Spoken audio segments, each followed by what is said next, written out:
আমলনামার মধ্যে আল্লাহ তাআলা 2টা কবুল হজ এবং 2টা কবুল উমরা করলে যে পরিমাণে সওয়াব হয় ওই পরিমাণে সওয়াব আল্লাহ তাআলা তার আমলনামায় দান করবে। সুবহানাল্লাহ।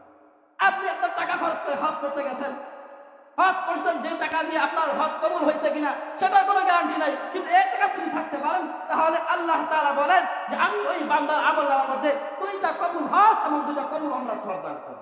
ইতিকাফ হলো ফরজে কিফায়া, ফরজে কিফায়া। যদি আপনার গ্রামের মধ্যে থেকে একজন ব্যক্তি আদায় করে তাহলে সকলের জন্য যথেষ্ট হয়ে যাবে। আর যদি কেউ আদায় না করে, ইতিকাফে যদি কেউ না বসে, এটার জন্য সবাই গুনাহগার, সবাই গুনাহগার,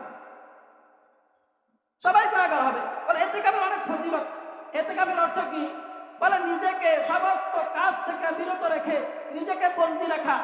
এক কথায় 20 রমজানের পর থেকে নিয়ে 20 রমজান মাগরিবের আগে থেকে নিয়ে 20 রমজান এক কথায় মাগরিবের আগে, অর্থাৎ ওই দিন তারাবি হবে 21তম তারাবি, সেদিন থেকে নিয়ে শাওয়াল মাসের চাঁদ উদিত হওয়ার পর পর্যন্ত নিজেকে বন্দী রাখা, নিজের বাড়ি থেকে, স্ত্রী থেকে, সন্তান থেকে, সবকিছু থেকে বিরত রেখে, নিজের সম্পদ থেকে বিরত থেকে আল্লাহ তাআলার জন্য নিজের জীবনকে কুরবান করে দেওয়ার জন্য আল্লাহ তাআলার রাস্তায় এসে থাকা।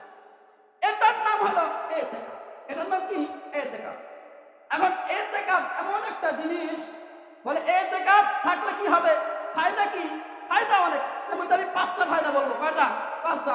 1 নম্বরে, যে ব্যক্তির ইতিকাফ থাকবে তার জন্য প্রথম নম্বরে ফায়দা হলো আল্লাহ তাআলা ওই ইতিকাফরত ব্যক্তির জন্য জাহান্নামের আগুনকে 300 গুণ 3 খণ্ডক পর্যন্ত দূরে সরিয়ে দিবে। সুবহানাল্লাহ বলি। কয় খণ্ডক? 3 খণ্ডক। সাহাবায়ে কেরাম রাদিয়াল্লাহু তাআলা আনহুম আজমাইন যখন আল্লাহ নবীকে বলে, ইয়া রাসূলুল্লাহ, 3 খণ্ডক যে বুঝাইলেন, 3 খণ্ডক সমপরিমাণ কতটুকু? আল্লাহ নবী সাল্লাল্লাহু আলাইহি ওয়াসাল্লাম বলেন, সাহাবায়ে কেরাম ভালো করে শুনে নাও, আসমান থেকে নিয়ে জমিন পর্যন্ত যতটুকু ফাঁকা জায়গা আছে, এই ফাঁকা জায়গার মধ্যে থেকে যতটুকু ফাঁকা জায়গা আছে, এই পুরা ফাঁকা জায়গা মিলে হল 1 খণ্ডক। পুরা ফাঁকা জায়গা মিলে 1 খণ্ডক। তাহলে আসমান এবং জমিনের মাঝখান থেকে যতটুকু ফাঁকা জায়গা আছে, এটাকে 3 ভাগ করে যতটুকু হয় ততটুকু আল্লাহ তাআলা ইতিকাফরত ব্যক্তির জিনিস থেকে, ইতিকাফরত ব্যক্তির থেকে জাহান্নামকে সরিয়ে দিবে। সুবহানাল্লাহ, সরিয়ে দিবে। 2 নম্বরে পুরস্কার হলো আল্লাহ তাআলা আলী রাদিয়াল্লাহু তাআলা আনহু থেকে বর্ণিত যে যেই ব্যক্তি ইতিকাফ থাকবে ওই ব্যক্তির আমলনামার মধ্যে আল্লাহ তাআলা 2টা কবুল হজ এবং 2টা কবুল উমরা করলে যে পরিমাণে সওয়াব হয় ওই পরিমাণে সওয়াব আল্লাহ তাআলা তার আমলনামায় দান করবে। সুবহানাল্লাহ। আপনি আপনার টাকা খরচ করে হজ করতে গেছেন, হজ করছেন, যে টাকা দিয়ে আপনার হজ কবুল হয়েছে কিনা সেটার কোনো গ্যারান্টি নাই, কিন্তু ইতিকাফ যদি থাকতে পারেন তাহলে আল্লাহ তাআলা বলেন যে আমি ওই বান্দার আমলনামার মধ্যে 2টা কবুল হজ এবং 2টা কবুল উমরা সওয়াব দান করব। সুবহানাল্লাহ। তাহলে ইতিকাফের ফজিলত আছে না নাই ভাই?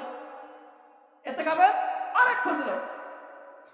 শুধু তাই না, বলে ইতিকাফ যারা থাকবে আল্লাহ তাআলা ওই ইতিকাফরত ব্যক্তির উপরে এমন একটা রাত আছে এই 10 দিনের মধ্যে, সেই রাতে, যে রাতটা কেমন, বলে খায়রুম মিন আলফি শাহর, 1000 মাসের থেকে উত্তম, 1000 মাসের থেকে উত্তম।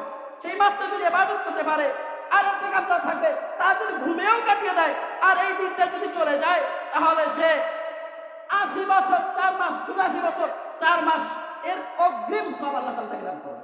সুবহানাল্লাহ। এই ইতিকাফ থাকার এত ফজিলত। শুধু তাই না, আবার ইতিকাফ যারা থাকবে, যারা ইতিকাফ থেকে আল্লাহ তাআলার কাছে যা চাইবে আল্লাহ তাআলা তাই পূরণ করে দেবে। ইতিকাফকারী ব্যক্তির দোয়া আল্লাহ তাআলার কাছে কবুল হয়ে যায়, কবুল হয়ে যায়। আপনি যা চাইবেন আল্লাহ তাআলা আপনাকে সব দিয়ে দিবে।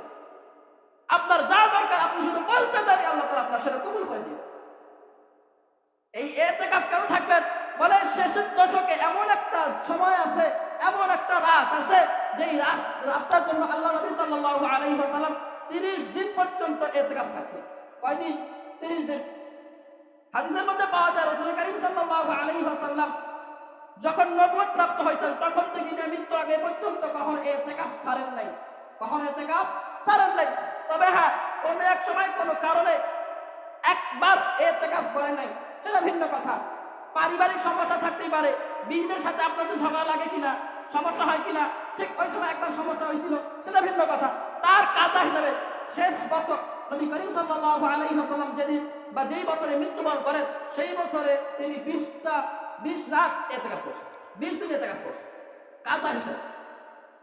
আল্লাহ নবী সাল্লাল্লাহু আলাইহি ওয়াসাল্লাম হাদিসের মধ্যে আছে শুরুর 10 দিন ইতিকাফ করলেন, ইতিকাফ 10 দিন যখন শেষ হয়ে গেল, জিবরাইল আলাইহিস সালাতু ওয়াস সালাম আসার পরে ডাক দিয়ে বলে, ইয়া রাসূলুল্লাহ, আপনি যে 10 দিন ইতিকাফ করলেন কিসের জন্য?